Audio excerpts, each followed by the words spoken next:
kalian usahain nilai IELTS kalian itu di atas 7 kalau bisa. Karena biar ada range yang aman. Kalau kalian maksain tetap daftar dengan nilai skor yang 6 atau 6,5, takutnya akan semakin mengecilkan change kalian untuk jadi award di ISMA di tahun ini ataupun tahun depan.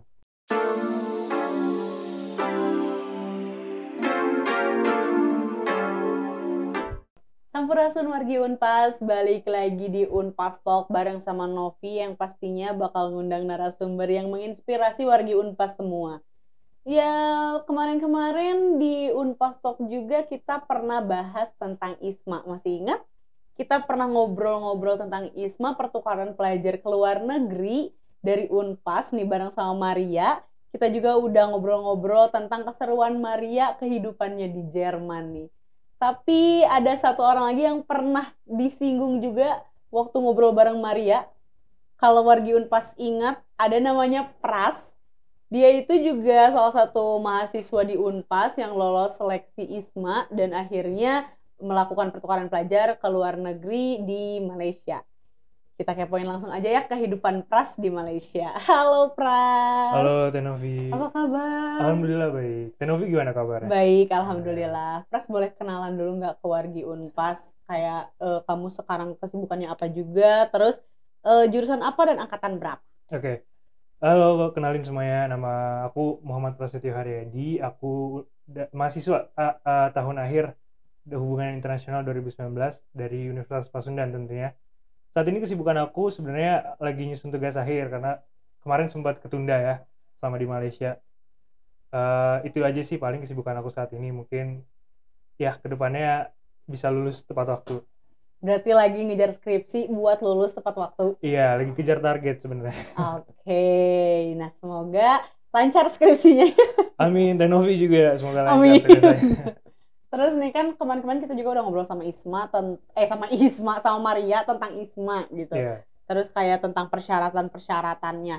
Kalau dari Pras sendiri nih, pengen dengar dari Pras, persyaratan masuk ISMA itu apa aja sih gitu?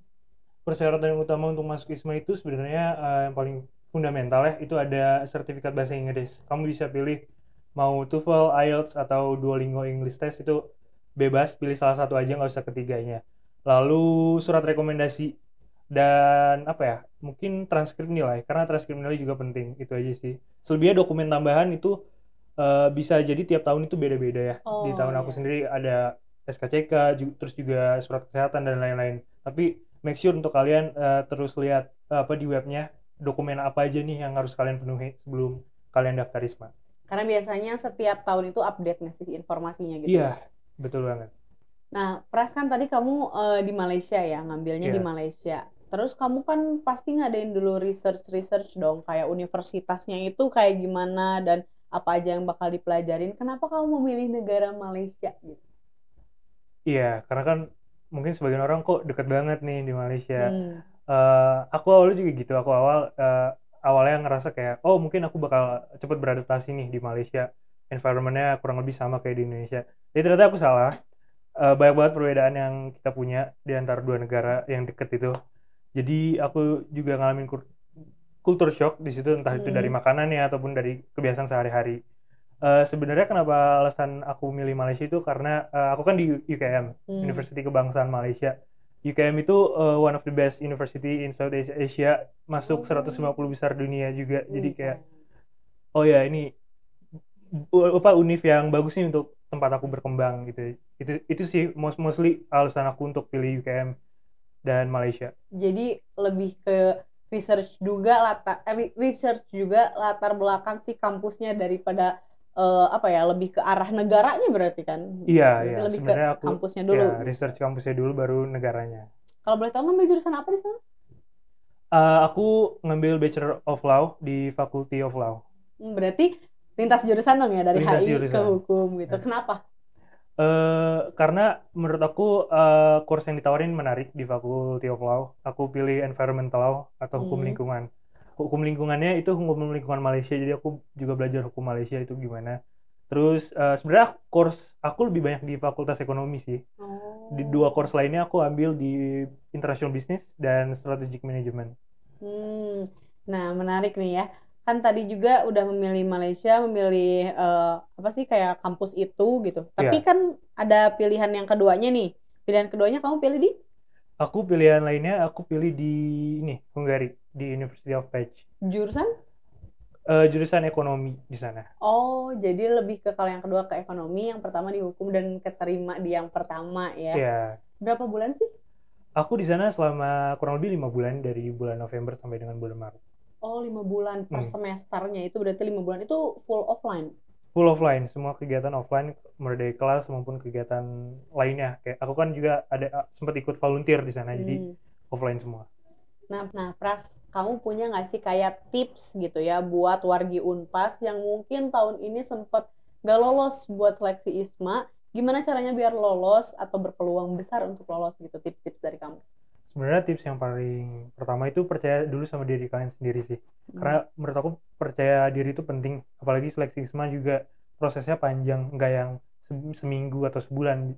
Aku sendiri sekitar 3 bulan baru baru dapat pengumuman. Selain itu kalian juga bisa perhatiin nih apa aja requirements yang diperluin untuk pendaftaran ISMA, karena biasanya setiap tahun itu beda-beda dokumen yang mesti kalian siapin.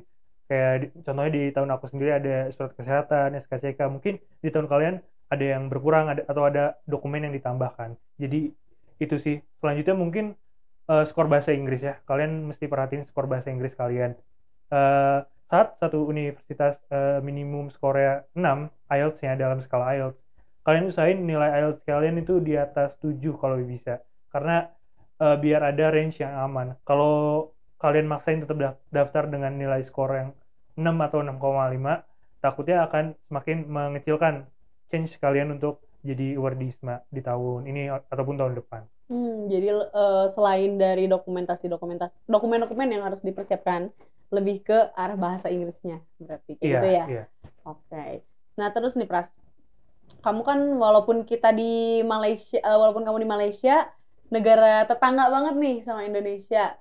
Istilahnya kulturnya mungkin gak jauh beda sama di beberapa daerah di Indonesia, tapi ada nggak suatu hal yang bikin kamu ngerasa kultur shock banget gitu pas ngeliat tuh kayak apa ya, ini tuh kayak aneh gitu di aku gitu. Nah ada nggak? Ya awalnya aku juga mikir gitu ya, karena kan Indonesia sama Malaysia juga negara yang serumpun dan dekat juga. Aku pikir nggak akan ada banyak perbedaan, tapi ternyata selama aku menjalani kehidupan di sana sehari-hari selama 5 bulan, banyak banget sih, even mulai dari hal terkecil kayak makanan sambal contohnya. Sambal di Malaysia tuh manis-manis, jadi aku kangen banget sama sambal di Indonesia yang pedes, apalagi sambal orang Sunda kan. Jadi kayak pedes banget. Lalu ini mungkin selanjutnya aku kaget juga saat lihat motor bebek masuk jalan tol. Jadi kayak itu sih salah satu experience yang buat aku kaget selama di sana. Kultur shock Kultur shock banget karena motor bisa lewat jalan tol kalau di sana. Dari mulai makanan sampai ke kebiasaan orang-orang di sana, habitnya yang mulai kayak kayaknya di Indonesia nggak gini deh, gitu nggak sih? Karena di Indonesia ya nggak ada kan motor lewat jalan tol kan, jadi benar. Cukup kaget aja selama di sana. Lalu mungkin apa ya kalau habit keseharian orang Indonesia yang beda banget. Mostly the way ketika mereka menjalani kehidupan sehari-hari kurang lebih sama. Karena kan ya itu sih sama, tapi mungkin orang sana tuh bangunnya mungkin lebih siang ya, karena di Malaysia subuhnya itu jam 6 dibanding di Indonesia. Jadi mungkin itu sih bangunnya rada lebih siang, dan mulai start jam kerjanya juga lebih siang, karena aku hampir nggak pernah dapat start kelas jam 7 pagi. Itu rata-rata jam 9, jam 10. Kalau di Unpas kan aku kalau nggak salah pernah dapat start kelas jam 7 pagi. Jadi itu bener sih. Mungkin itu lebih ke benefitnya ya. Jadi start kelasnya jadi lebih siang. Oke. Kalau dari segi bahasa ada nggak yang kayak bikin kamu ini mah kan mirip-mirip orang-orang Sumatera, Melayu gitu bahasanya. Jadinya bikin kamu kayak nggak harus beradaptasi deh sama bahasanya gitu. Iya, awalnya aku mikir juga kayak gitu ya, karena Indonesia Malaysia tuh mungkin sebagian orang anggap bahasanya mirip, jadi gampang untuk komunikasi. Dan ternyata sampai aku di sana tuh aku lebih nyaman buat komunikasi pakai bahasa Inggris, karena ada beberapa kosakata yang beda banget artinya ketika diterjemahin dari bahasa Indonesia ke bahasa Melayu Malaysia, itu beda banget. Jadi takut salah komunikasi dan malah kayak insult bagi mereka, jadi ya udah pakai bahasa Inggris aja. sama tukang jualan misalkan kayak maci di pinggir jalan juga kita ngomongnya pakai bahasa Inggris, dia juga bisa pakai bahasa Inggris. Jadi karena bahasa Inggris tuh lebih aman aja lah Iya, ya. iya. Walaupun kalau misalkan kamu udah pernah nonton Upin Ipin? Iya pernah dong. Nah itu pas kamu ke Malaysia bahasanya emang gak jauh beda kayak gitu atau ternyata banyak juga kosakata yang baru kamu dengar?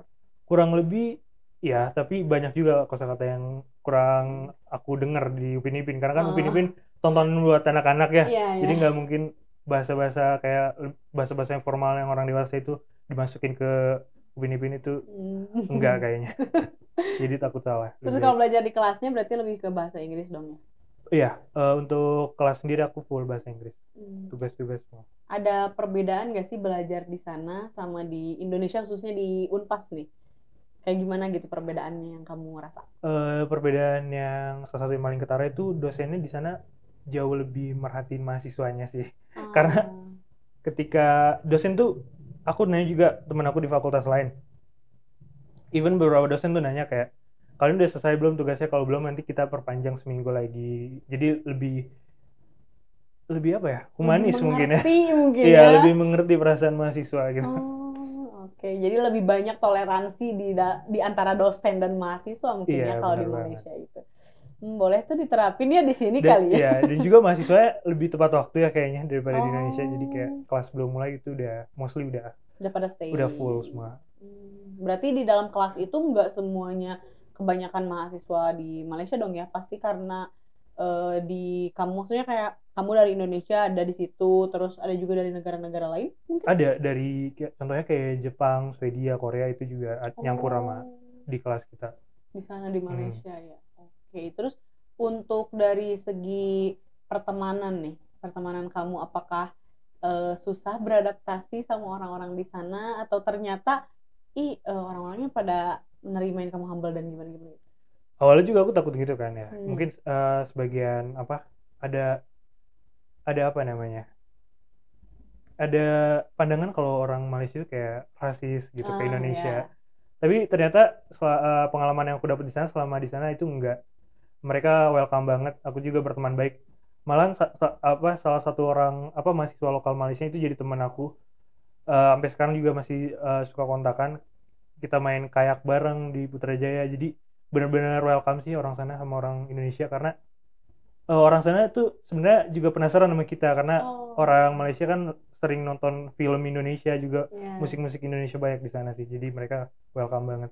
Jadi enak juga ya kayak ngobrol-ngobrolnya, merekanya kepo ke kita, kitanya kepo ke kultur mereka gitu. Terus makanan kamu di sana pada cocok kan? Maksudnya sama lidah kamu gitu selain dari sambal kan? Alhamdulillah cocok sih mostly. Kayak nasi lemak, ada juga nasi kandar. Jadi ya cocok lah. Oke, terus dari mau ngomongin ini nih, nilai, konversi nilai. Kalau kamu kan di sana berarti otomatis si mata kuliahnya beda dong sama jurusan kamu ya, karena kan ngambilnya lintas jurusan. Iya. Terus pas dikonversi ke nilai kamu di Unpas tuh gimana sih si prosesnya? Apakah sulit karena beda jurusan apa gimana? Ya, itu juga salah satu concern yang aku takutin ya sebelum daftar Risma. Takutnya ada kendala di konversi, tapi alhamdulillah kebetulan ada dosen pembimbing aku namanya Ibu Ika di HI Unpas. Kalau anak HI pasti tahu lah Ibu Ika siapa. Jadi Ibu Ika bantuin aku dari awal proses sampai sampai tahap ke konversi nilai. Jadi gampang alhamdulillah untuk konversinya, nggak ada masalah sampai saat ini. Wah, berarti lebih ke ada yang membantu juga gitu di Unpasnya. Jadinya konversi nilai segala macamnya tidak dipersulit lah ya. Terus nih Pras, ada hal nggak yang bikin kamu berkesan banget gitu? Jadi satu hal selama kamu kuliah 1 semester di sana, di kampusnya ya khususnya, bikin kamu kayak berkesan banget dan pengen deh kamu coba itu tuh ada gitu di sinilah di Indonesia gitu. Sebentar, ini aku mikir dulu ya. Boleh. Ini tentang orang-orangnya, perkuliahannya di universitas sana ya. Oke. Salah satu yang paling berkesan sih itu sebenarnya lebih ke fasilitas ya. Di sana tuh kampusnya luas banget. Ada fasilitas kayak stadion, lalu juga pokoknya banyak banget. Ya, dan mahasiswa tuh benar-benar dimanja lah istilahnya. Terus dalam kampusnya sendiri tuh ada bus kayak 3 line di dalam universitasnya. Jadi kayak aku kan tinggal di dormitory ya, di semacam asrama kalau di Indonesia, di dormitory internasional. Dari situ tuh aku ya bisa nggak bisa jalan karena saking luasnya gitu. Kalau jalan ya benar-benar jauh dan capek. Jadi bisa naik bus dan di sana fasilitasnya juga terawat dan aku harapin juga Unpas bisa kayak gitu nih. Iya ya benar ya. Jadi lebih ke fasilitas berarti Iya. kita harus satuin dulu ya semua fakultas di Unpas biar luas dan nanti kita juga bisa nganterin mahasiswanya pakai bus gitu ya. Nah terus kalau dari segi pertemanannya mungkin yang bikin kamu apa ya berkesan di diri kamu gitu. Iya, karena seperti aku bilang tadi, orang-orang sana ternyata welcome banget. Kita semua disambut dengan baik. Juga aku terkesan banget sama mahasiswa internasional semuanya, baik yang dari entah itu Jepang, Korea ataupun negara Europe. Mereka juga benar-benar welcome. Kebetulan kita di sana bikin ini apa acara untuk memperkenalkan budaya Indonesia, namanya Harunika. Jadi dan alhamdulillah program itu sukses dan dihadiri sama kurang lebih dari 100 guest dari mancanegara di Wah Malaysia. Jadi keren kayak banget. iya, kita buat kebudayaan, aku sendiri bawa ini gantungan kunci wayang dan temen aku juga ada yang bawa kain, ada yang bawa macam-macam. Jadi itu salah satu hal yang paling berkesan selama di sana. Berarti kayak lebih ke ngadain festival yang untuk memperkenalkan budaya kita ke mereka gitu, bukan Iya, hanya ke Malaysianya aja tapi ke orang-orang luar yang lagi berkunjung ke Malaysia gitu ke ya. komunitas internasional di Nah, UKM. keren sih. Terus aku mau kepo juga sama kehidupan keseharian kamu di sana nih. Kamu dari ISMA itu dapat uang saku berapa sih? Kalau boleh tahu? Dapat alhamdulillah. Hmm. Sebenarnya bukan per bulan tapi dibagi Hmm. 2 batch gitu. Kurang lebih per bulan sekitar, mesti disebutin nominal. Bebas kalau misalkan kamu berminat untuk menyebutkannya nggak apa-apa. Aku jadi kepo. Sebutin ya. eh eh Intinya lebih dari cukup lah. Oke. Karena biayanya juga lumayan banyak kan untuk kehidupan di sana. Sedikit, bukan sedikit, cukup lebih mahal dibanding di Indonesia. Tapi yang saya rasain dengan apa namanya bekal yang uang saku yang dikasih oleh ISMA sendiri itu jauh lebih dari cukup. Lebih dari cukup untuk kehidupan di sana ya? Iya, selama dihitung per bulan ya, itu lebih dari cukup. Kalau misalkan untuk dormitory atau asramanya itu berbayar juga? Iya, dormitory berbayar. Kita semua yang ISMA milih untuk yang double room, sharing room maksudnya, itu juga berbayar dan uang saku dari ISMA itu lebih dari cukup buat nge-cover itu semua. Oh, jadi bayarnya sama pribadi tapi menggunakan uang saku dari ISMA kayak gitu ya. Oke, berarti uang saku dari ISMA lebih dari cukup untuk makan nih. Kan tadi udah bilang juga harga di sana tuh lebih apa ya? Lebih pricey mungkin ya dari di Indonesia. Nah, kamu dalam memanage uang yang ISMA kasih gitu ya dalam hitungan per bulannya itu kayak gimana sih sehingga kamu ngerasa itu tuh sebenarnya udah lebih banget dari cukup gitu? Ini pertanyaan challenging karena aku sendiri boros banget selama di sana. Jadi kayak sebenarnya kalian bisa manage itu sih dengan cara kalian masing-masing lah. Kalian pasti sebagai mahasiswa kan yang apalagi yang ngekos nih udah pinter banget buat manage keuangan selama di kosan. Jadi aku rasa nggak ada kekhawatiran yang berarti ketika kalian di sana karena again balik lagi karena uang sakunya juga cukup dan kalian lumayan bisa longgar lah untuk beli makan atau even jalan-jalan ke Penang misalnya atau ke tempat-tempat lain di Malaysia itu lebih dari cukup. Nah, berarti masih ada space uang gitu ya untuk kamu pergi berlibur di sana? Iya, berlibur itu ibaratnya bonus aja sih dari keseharian kita yang hektik. Karena ada juga nih teman aku yang sampai menjelang subuh di perpustakaan. Jadi ya mungkin di akhir pekan bisa refreshing ke kota-kota lain di Malaysia. Nah, untuk transportasinya kamu berarti kan karena ke sana nggak bawa transportasi pribadi dong ya? Iya, betul. Nah, itu pakai transportasi umum. Iya, kebetulan di dalam Universitas Kebangsaan UKM sendiri ada bus yang bisa nganterin kalian ke semua fakultas. Terus ketika kalian mau ke Kuala Lumpur nih, karena kebetulan UKM sendiri lokasinya di Selangor ya, di ibaratnya kayak mungkin Depoknya Kuala Lumpur. Kalian bisa naik MRT dari Bangi namanya, kota Bangi Selangor. Itu kalian bisa naik MRT langsung ke Kuala Lumpur dan fasilitas transportasi publik di sana tuh benar-benar enak banget. Kalian kalian tinggal ya udah naik naik aja, kalian bisa kemana-mana, even Nyaman gitu, iya nyaman. bisa ke ujung Kuala Lumpur juga bisa, ubek-ubek Kuala Lumpur juga bisa, kayak ada LRT dan monorail juga di sana, jadi enak sih. Kamu biasanya liburan di sana bareng sama siapa? Sama temen? Sama teman-teman, karena di sana kita ber-16 ya. Terus Hmm. juga kadang ngajak ini apa mahasiswa internasional lainnya untuk join. Karena kan ada yang sendiri mereka, ada Iya, yang ya, cuma kasihan 2 orang, juga ya kasihan. kalau sendiri. Terus nih, selama liburan di sana, kamu udah pernah kemana aja? Sebenarnya aku nggak terlalu banyak tempat yang aku explore di Malaysia dibanding teman-teman aku. Tapi aku udah selain Kuala Lumpur dan Selangor, aku juga ke Malaka, lalu ke Putrajaya. Temen aku juga ada yang ke Penang dan ini sempat ke Johor juga kemarin. Terus temen aku juga ada yang ke pokoknya ke sekitar Malaysia yang di Kalimantan, ada yang ke Sarawak, Sabah juga sih. Jadi enak banget ya, kayak maksudnya sambil pendidikan, sambil bertukar ilmu, dapat insight baru, ditambah juga kita sambil liburan gitu, ada hiburannya Iya, juga. itu sebenarnya bonus sih. Ya. Bonus ya. Terus juga kemarin ada sempat yang kayak keliling ke Vietnam dan Thailand. Jadi Wah, kayak iya full liburan juga sih. wih, enak banget ya, bisa sampai malah bukan keluar kota lagi ya di Malaysia-nya, tapi udah keluar negerinya lagi. Iya, Gitu. itu salah satu bonusnya.